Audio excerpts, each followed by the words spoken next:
राजा विक्रम और शापित महल का रहस्य। राजा विक्रमादित्य अपने पराक्रम और न्यायप्रियता के लिए पूरे आर्यावर्त में प्रसिद्ध थे। लेकिन एक दिन उनके दरबार में एक अजनबी आया जिसका चेहरा भय और चिंता से भरा हुआ था। महाराज, मेरी सहायता कीजिए। हमारा गांव एक शापित महल के कारण विनाश की कगार पर है। जो भी उस महल के पास जाता है वह कभी लौट कर नहीं आता। राजा विक्रमादित्य को यह सुनकर उत्सुकता हुई।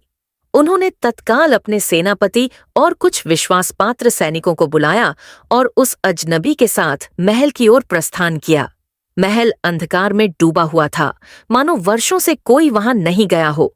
जैसे ही राजा और उनकी सेना प्रवेश करने लगे, हवा की गति बढ़ने लगी और अजीब सी फुसफुसाहटें चारों ओर गूंज उठीं।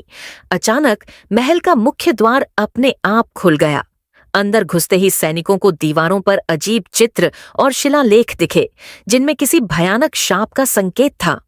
तभी एक सैनिक चीखते हुए नीचे गिर पड़ा। उसकी आंखें भय से फटी रह गईं और उसकी देह ठंडी हो चुकी थी। राजा विक्रमादित्य ने अपने तेजस्वी तलवार को कसकर पकड़ा और आगे बढ़े। तभी उन्हें सामने सिंहासन पर बैठी एक रहस्यमयी आकृति दिखी।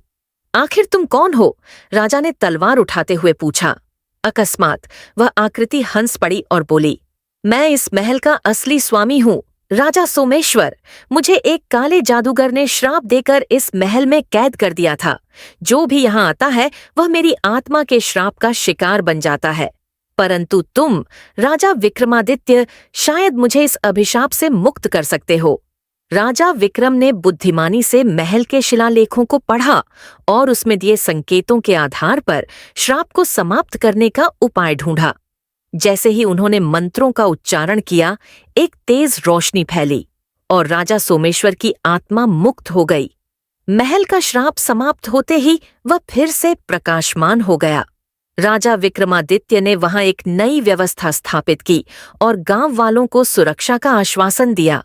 इस घटना के बाद उनकी ख्याति और भी बढ़ गई और वे इतिहास में न केवल एक महान योद्धा बल्कि एक श्राप निवारक राजा के रूप में भी अमर हो गए।